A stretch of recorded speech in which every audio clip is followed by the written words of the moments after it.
अस्सलाम वालेकुम दोस्तों, यहाँ पे आपको अहम और आज की सबसे बड़ी खबर से आगाह करते चलें। जी हाँ ख़वातीन हज़रात, महकमा मौसमियात ने एक बार फिर आज रात और अगले 3 रोज़ के लिए हाई अलर्ट जारी कर दिया है। जी हाँ ख़वातीन हज़रात, मुल्क पाकिस्तान में ऐसा क्या होने वाला है कि महकमा मौसमियात ने हाई अलर्ट जारी कर दिया है।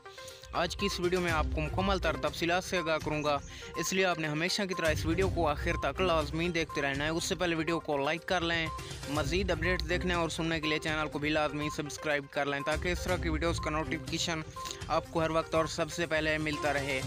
जी हाँ ख़वातीन हज़रात, महकमा मौसमियात की रिपोर्ट के मुताबिक 1 जुलाई से अगस्त के वक्त तक के लिए पहले फेज़ में ज़्यादा बारिशें मुतवक्किया हैं। मानसून का मौसम 1 जुलाई से सितंबर तक होता है। महकमा मौसमियात का कहना था कि इस साल पंजाब और सिंध में मामूल से ज़्यादा बारिशें मुतवक्किया हैं, जबकि मुल्क के दीगर हिस्सों में मामूल से ज़्यादा बारिशें हो सकती हैं। महकमा मौसमियात के मुताबिक मूसलाधार बारिशों के नतीजे में सिंध और पंजाब में अर्बन फ्लडिंग का खदशा है।